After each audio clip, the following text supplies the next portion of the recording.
एक और तो ये कहते हैं कि राग के मिथ्यात्व के परिणाम जो जीव के हैं, और कहीं जगह ऐसा आता है कि ये राग आदि परिणाम पुद्गल के हैं, खास तौर से समयसार जी में। इसका क्या तात्पर्य है? तो देखो भाई, यहाँ तो जिसको ज्ञायक स्वभाव की दृष्टि हुई है ना, उस ज्ञानी की बात है। जिस काल में राग की, शरीर की, भाषा की या संयोग की जिस प्रकार अवस्था होती है, ज्ञानी उसे उसी रीति से जानता है। उन्हें जानता हुआ ज्ञानी उन रागादि का कर्ता नहीं होता तथा वे परिणाम ज्ञानी के कर्म नहीं होते। राग में पुद्गल अंतर्व्यापक रहता है, फिर भी राग जीव की ही पर्याय है।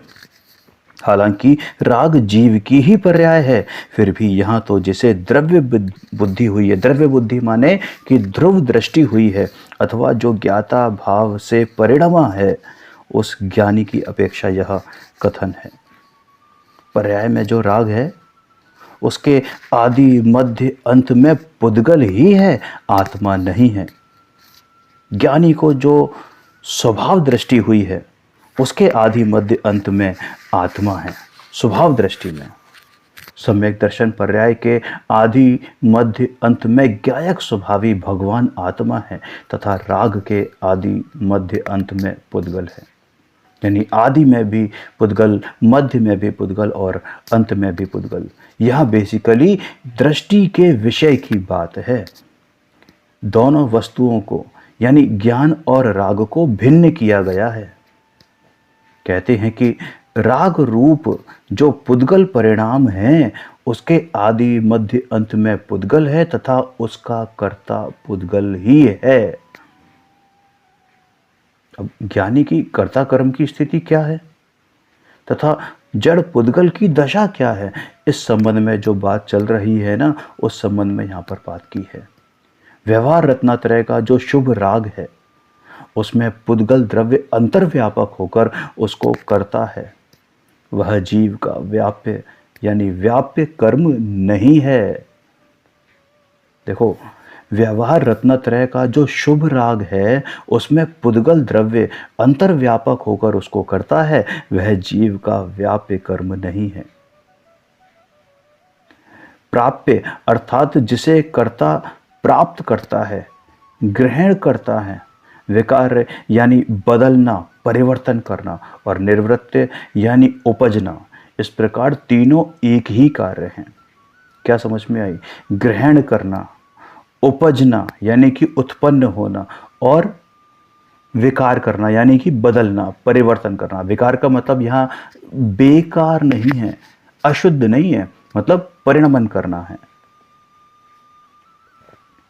शुभ राग पुद्गल द्रव्य का प्राप्य कर्म है, क्योंकि उसे पुद्गल ने ही प्राप्त किया है, और पुद्गल का विकार्य कर्म है, क्योंकि पूर्व का राग ही बदल कर शुभ राग रूप हुआ है।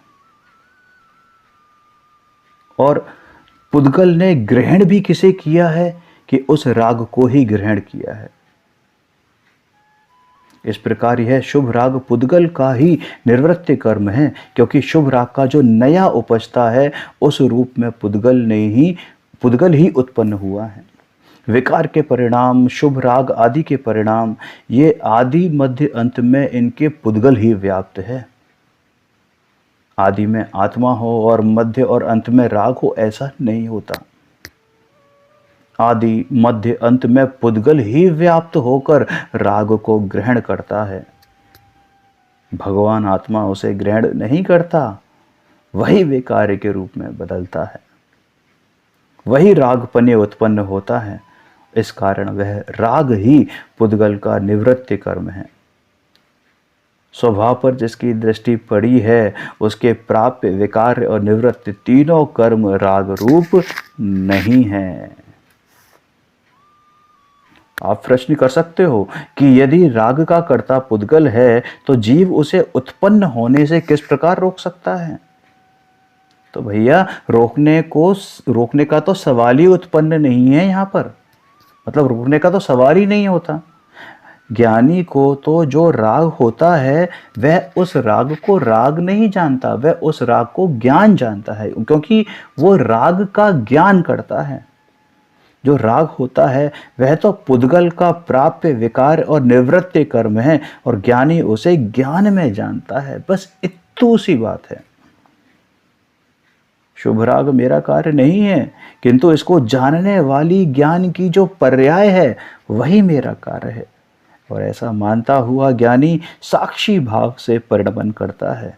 बहुत सूक्ष्म बात है, थोड़ा सा गहराई से विचार करेंगे तो समझ में जरूर आएगी। ज्ञानी को अपने त्रिकालीय शुद्ध ज्ञाता दृष्टा स्वभाव का अनुभव हुआ है, इस कारण उसे ज्ञाता दृष्टा स्वभाव के राग को जानता है, बस। और वही जानने का परिणमन ज्ञानी का कार्य है, लेकिन राग उसका कार्य नहीं है। आपको लगेगा कि बार बार हम इस बात को क्यों रिपीट कर रहे हैं? रिपीट करना पड़ता है क्योंकि जब तक आपके ज्ञान में ये चीज स्थिर ना हो जाए कि भैया राग मेरा नहीं है, राग का कर्ता भी मैं नहीं हूं, तब तक वो हथौड़े से चोट देनी ही पड़ती है। ये छेनी का काम ही यही है। समझ में आया? अरे भाई, जैसे मिट्टी, उदाहरण समझो, जैसे मिट्टी स्वयं घड़े में अंतर्व्यापक होकर, आदि मध्य अंत में व्याप्त होकर घड़े को ग्रहण करती है, घड़े के रूप में परिणमित होती है और घड़े के रूप में उत्पन्न होती है। पुद्गल द्रव्य से किए जाने वाले पुद्गल परिणाम को जानता हुआ उस प्रकार ज्ञानी स्वयं बाहर में रहने वाले पर द्रव्य के परिणाम में अंतर्व्यापक होकर, आदि मध्य अंत में व्याप्त होकर उसे ग्रहण नहीं करता, उस रूप परिणमित नहीं होता और उस रूप उत्पन्न भी नहीं होता है। समझ में आया? जैसा मिट्टी का उस घड़े के साथ संबंध है ना, वैसा जीव का उस या ज्ञान का उस पुद्गल द्रव्य के परिणमन के साथ या उन पर भावों के साथ, पर द्रव्यों के भावों के साथ संबंध नहीं है, क्योंकि ज्ञान का तो मात्र ज्ञान के साथ ही संबंध है। पुद्गल का परिणाम रूप कर्म क्या है? राग है, और उसके आदि मध्य अंत में पुद्गल ही व्याप्त है, क्योंकि दृष्टि जिसकी तरफ होती है उसी का कार्य हुआ माना जाता है। वह पुद्गल से उत्पन्न हुआ, पुद्गल से ही परिणमित हुआ है तथा पुद्गल को ही प्राप्त हुआ है। ऐसे पुद्गल परिणाम स्वरूप कर्म को ज्ञानी जानता हुआ उसे स्वयं ग्रहण नहीं करता, स्वयं उस रूप परिणमित भी नहीं होता और स्वयं उस रूप उत्पन्न भी नहीं होता। स्वरूप को जानने पर भी जिस प्रकार का राग विद्यमान रहता है, उसको जानने रूप परिणाम ही ज्ञानी को होता है, और अज्ञानी उसको अपना मानता है। जबकि ज्ञानी को पता है कि ये मेरा भाव नहीं है, इसलिए ज्ञानी मात्र ज्ञाता रहता है। देखो, ज्ञाता तो अज्ञानी भी रहता है, लेकिन अज्ञानी की उसमें एकत्व, ममत्व, कर्तृत्व और भोक्तृत्व बुद्धि होती है, इस वजह से उसको कर्ता कहा जाता है। वरना ज्ञानी अज्ञानी दोनों हैं तो अकर्ता ही। जैसे मिट्टी स्वयं घड़े में अंतर्व्यापक होकर आदि मध्य अंत में व्याप्त होकर घड़े रूप होती है, अर्थात घड़े रूप प्राप्य को मिट्टी ग्रहण करती है, घड़े रूप परिणमित होती है और घड़े रूप से उत्पन्न होती है, उसी प्रकार ज्ञानी बाहर स्थित पुण्य के भाव रूप पर द्रव्य के परिणामों को मात्र जानता है, उन्हें ग्रहण नहीं करता, उस रूप परिणमित नहीं होता, उस रूप से उत्पन्न नहीं होता। आत्मा तो बापू ज्ञान स्वभावी वस्तु है, वह राग आदि पर द्रव्य को जानने का काम तो कर सकता है, लेकिन उसे ग्रहण नहीं कर सकता है। व्यवहार रत्नात्रय के शुभ भाव को यहाँ बाह्य स्थित परिणाम कहा है। व्यवहार रत्नात्रय, अब सोचो, मतलब देव शास्त्र, गुरु की भक्ति, पूजन, है ना, स्वाध्याय, बाहरी तप, ये सारे के सारे व्यवहार रत्नत्रय में आते हैं, और ये पुद्गल के ही कार्य हैं, जीव के कार्य नहीं हैं। जीव उन्हें ग्रहण नहीं करता। और जो उनको अपना मानता है ना, उसे बहिरात्मा कहते हैं। समझ में आया? राग पुद्गल का परिणाम है। ये देव शास्त्र गुरु की श्रद्धा के विकल्प, शास्त्र पढ़ने के विकल्प, बहुत सूक्ष्म बात है, अन्यथा ग्रहण मत करना। ध्यान से सुनो कि देव शास्त्र गुरु की श्रद्धा के विकल्प, शास्त्र पढ़ने के विकल्प, पंच महाव्रत पालन करने के विकल्प शुभ राग हैं। इन विकल्पों को पुद्गल ग्रहण करता है, पुद्गल ही तद्रूप परिणमित होता है। चैतन्य स्वरूपी भगवान आत्मा राग को जानता है, परंतु उसे ग्रहण नहीं करता, उस रूप उत्पन्न नहीं होता। समझ में आया? और ना ही उस रूप परिणमता है। भैया, यहाँ तो चर्चा धर्मी जीव की हो रही है। धर्मी जीव को धर्म कैसे होता है? भगवान आत्मा पूर्णानंद का नाथ, पूर्णानंद स्वरूप है। ऐसी दृष्टि सहित जहाँ आत्मा का प्रत्यक्ष अनुभव हुआ, उसके बाद धर्मी जीव पुद्गल परिणाम स्वरूप राग में व्याप्त नहीं होता, उसे ग्रहण नहीं करता, उस रूप परिणमित नहीं होता, उस रूप से उत्पन्न नहीं होता। देखो, कर्मबद्धता का क्या नियम है कि जो कार्य जिस समय होना होता है वही होता है। तो जिस समय जो राग होना होता है वही होता है। राग ग्रहण करने की अपेक्षा पुद्गल का प्राप्य कर्म है, वह पलटकर हुआ है, इसलिए विकार्य कर्म है। और वही राग नया उत्पन्न होने से निवृत्ति कर्म कहा जाता है। देखो, पर्याय तो एक ही है, लेकिन उसका कथन तीन प्रकार से है: निवृत्ति, प्राप्य और विकार। उस राग के आदि मध्य अंत में पुद्गल व्याप्त होकर उस राग को करता है, और धर्मी स्वयं में रहकर उस राग को मात्र जानता है, किंतु उसमें व्याप्त होकर उसे करता नहीं है।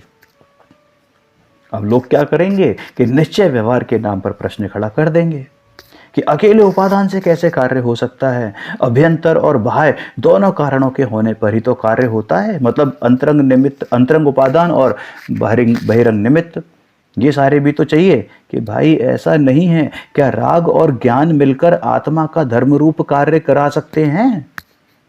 नहीं हो सकता। आत्मा का कार्य या धर्म का कार्य, जो कि सम्यक दर्शन, ज्ञान, चारित्र रूप या शुद्ध रत्नत्रय स्वरूप है, उस कार्य को आत्मा अकेला स्वयं उसमें ही अंतर्व्यापक होकर उसके आदि मध्य अंत में स्वयं व्याप्त होकर करता है। जैसे मिट्टी घड़े को ग्रहण करती है, वैसे धर्मी राग को ग्रहण नहीं करता, राग रूप परिणमन नहीं करता, राग रूप स्वयं उत्पन्न भी नहीं होता है। धर्मी उस राग को उस समय स्वयं में रहकर मात्र जानता है। वीतरागता का मार्ग तो ऐसा ही है प्रभु। अरे आत्मा स्वयं वीतराग स्वरूप है, अतः आत्मा का मार्ग भी यही है। जो स्वभाव होता है, पदार्थ उसका तो करता हो सकता है, लेकिन जो स्वभाव से भिन्न विभाव है, पदार्थ उसका करता नहीं होता। अगर यहाँ पर बात ये है कि जीव राग का कर्ता नहीं है, तो बात ये भी है कि पुद्गल ज्ञान का कर्ता नहीं है। समझ में आया? अब आप प्रश्न करोगे कि यह बात तो आपने निश्चय से कही, लेकिन व्यवहार से क्या है? कि भाई, व्यवहार कोई निश्चय का विरोधी नहीं है। निश्चय के साथ ही जो राग रूप व्यवहार होता है, उसका ज्ञान कराया गया है। प्रमाण के विषय में जहां व्यवहार का ज्ञान कराया है, वहां निश्चय की बात को दृष्टि में रखकर व्यवहार का ज्ञान कराया है। आत्मा राग के परिणाम को ना तो करता है, ना उसमें व्याप्त होता है, और ना ही उसे उत्पन्न करता है, किंतु उस राग परिणाम को जानने रूप अपने ज्ञान परिणाम को करता हुआ उसी को ग्रहण करता है, उसमें ही व्याप्त होता है। बापू, यह तो सर्वज्ञ परमात्मा द्वारा कहा हुआ प्रसिद्ध मार्ग है। हा। अरे भगवान आत्मा स्वयं ही सर्वज्ञ स्वरूप है। सर्वज्ञत्व शक्ति है ना सभी जीव में, निगोद से लेकर सिद्ध पर्यंत तक सर्वज्ञत्व शक्ति है। फर्क सिर्फ इतना है कि अरिहंत और सिद्ध ने वो सर्वज्ञत्व शक्ति की पराकाष्ठा, अपनी पूर्ण लिमिट को पार कर लिया है, जबकि अभी छद्मस्त जीव उस लिमिट तक पहुंचे नहीं है। लेकिन स्वभाव से कहें, सामर्थ्य से कहें तो प्रत्येक जीव मात्र में सर्वज्ञत्व शक्ति है, सर्वज्ञ स्वरूपी है। सर्वज्ञ माने ज्ञ स्वभाव, ज्ञ यानी कि ज्ञान स्वभाव, ज्ञ शक्ति। अरे ज्ञा जिसका स्वरूप है, ऐसे भगवान आत्मा जिसकी दृष्टि में आया, वह धर्मी ज्ञ स्वभाव में से उत्पन्न हुए स्वयं पर प्रकाशक ज्ञान परिणाम के आदि मध्य अंत में स्वयं व्याप्त होता है। राग को जानने वाला आत्मा का ज्ञान परिणाम राग के कारण नहीं होता। भाई ज्ञान राग के कारण हो ही नहीं सकता। राग को जानने वाले ज्ञान परिणाम के आदि मध्य अंत में आत्मा स्वयं व्याप्त होता है। मतलब क्या कि राग को जानने के काल में भी आत्मा रागी नहीं है। इसलिए हालांकि ज्ञानी पुद्गल कर्म को जानता है, फिर भी प्राप्य, विकार और निवृत्ति, ऐसा जो व्याप्य लक्षण वाला पर द्रव्य परिणाम स्वरूप कर्म है, उसे ना करने वाले ज्ञानी का पुद्गल के साथ कर्ता कर्म भाव नहीं है। ज्ञान राग को जानता है, इसलिए ज्ञान कर्ता और राग कर्म ऐसा नहीं है, तथा राग करता और जानने वाला ज्ञान परिणाम, इसका कर्म ऐसा भी नहीं है। भाई त्रिकाली ध्रुव द्रव्य पर दृष्टि पड़ने पर, देखो त्रिकाली ध्रुव द्रव्य पर दृष्टि पड़ने पर एवं राग व पर्याय की दृष्टि छूटने पर भगवान आत्मा स्वयं प्रसिद्ध हो जाता है। प्रसिद्ध का मतलब प्रकट हो जाता है, प्रकट रूप से सिद्धि हो जाती है, पा जाता है। अरे मैं तो देखने जानने वाला गायक भगवान आत्मा हूं। मैं राग का करता और राग मेरा कर्म, ऐसा करता कर्म स्वभाव भाव स्वरूप मैं हूं ही नहीं। भैया ऐसे तत्व की बातें, वस्तु स्वरूप के रहस्यों का उद्घाटन करने वाली बातें बड़े भाग्य से ही सुनने को मिलती हैं, और सुन भी ले तो समझना कठिन होता है। व्यवहार के रसिक जनों को तो यह वीतरागी तत्व की सूक्ष्म बात पल्ले ही नहीं पड़ती। किंतु भाई व्यवहार यानी कि निमित्त, राग, दुख, आकुलता और अस्थिरता, ये सब व्यवहार के ही पर्यायवाची नाम हैं। और शाश्वत, स्थिर, सुख स्वरूप निराकुल आत्मा अस्थिरता और आकुलतामय राग के परिणाम को जानने का काम कौन, कि ये आत्मा करता है। और आत्मा के क्या नाम है कि शाश्वत, स्थिर, सुख स्वरूप। अरे उसे जानने वाले ज्ञान के परिणाम के आदि मध्य अंत में आत्मा स्वयं व्याप्त है। माने राग के कारण राग का ज्ञान नहीं होता। भैया ज्ञान तो ज्ञान के कारण ही होता है। ऐसा नहीं होता कि ज्ञान राग में पसर कर राग को जाने। व्यवहार या शुभ राग का परिणाम आकुलतामय है, दुख रूप है। ये व्यवहार रत्नत्रय का राग भी बापू दुख रूप ही है। अरे राग दुख स्वरूप है, उसे निश्चय का साधन कहना मात्र उपचार कथन है, वस्तु स्वरूप नहीं है। ऐसा सुनकर कितने ही कहने लगते हैं कि यह तो एकांत हो गया। बापू जब भगवान आत्मा अपने स्वभाव में आता है ना, तब सम्यक एकांत होता है, और उसी समय जब राग का परगेय रूप से ज्ञात होता है,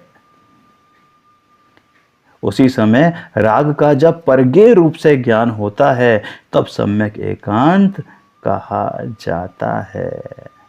समझ में आया? अब आपका प्रश्न फिर से हो सकता है कि शास्त्र में तो यह भी आता है ना कि आत्मा निश्चय व्यवहार दोनों मोक्ष मार्ग को साधता है, इसका क्या अभिप्राय है?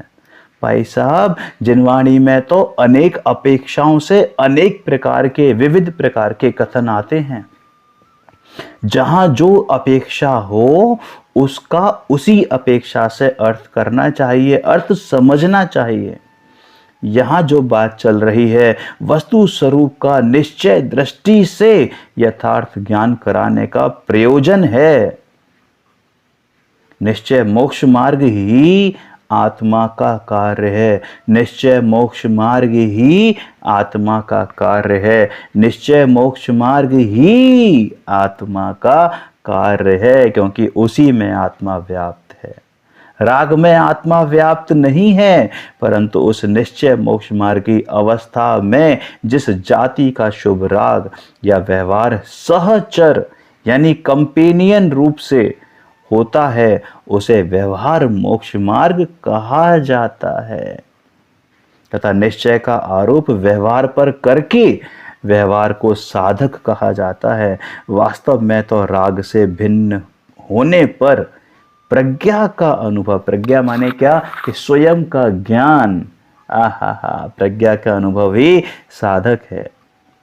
अरे सम्यक ज्ञान का अनुभव ही साधक है। स्वरूप का साधक तो अनुभव ही है। समझ में आया? त्रिकाली शुद्ध द्रव्य अनुभव का विषय है और उसका अनुभव यानी कि प्रज्ञा छेनी ही निश्चय से स्वरूप का साधक है। उसी के साथ वर्तते हुए शुभ राग को सहचर देखकर उस पर निश्चय का आरोप करके उपचार से शुभ राग रूप व्यवहार को साधक कह दिया जाता है। जो इसी को यथार्थ मान ले तो उसकी दृष्टि तो विपरीत ही है। अरे कितने ही जीव पंच महाव्रत को मोक्ष मार्ग का साधन मानते हैं कि इनसे निश्चय प्रकट होता है, ऐसा मानते हैं, लेकिन किसे और किस भूमिका में साधन है इसका कोई विचार ही नहीं है। जिसको अकेले व्यवहार की क्रिया है और अनुभव का ठिकाना ही नहीं है, उसको तो मिथ्यात्व भाव है, मूर्ता का भाव है।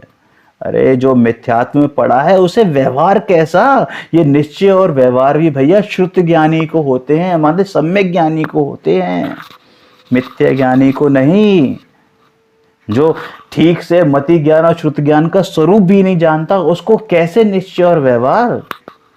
अरे राग से भिन्न होकर भेद ज्ञान करके आत्मा निर्मलानंद स्वरूप प्रभु है। अरे मैं निर्मलानंद स्वरूप प्रभु हूँ, ऐसा जिसने अनुभव किया है उसे ही निश्चय हुआ है, तथा उसके सहचारी राग पर निश्चय का आरोप करके उसे उपचार से परंपरा साधन कहा है। जो वास्तव में साधन नहीं है किंतु निश्चय का निमित्त व सहकारी देखकर जिसे साधन कहा जाए, उसका नाम ही तो व्यवहार है। भाई प्रज्ञा छेनी कहो या स्वानुभव कहो, यह एक ही निश्चय साधन है। ये तो अंतरंग अनुभव की बातें हैं।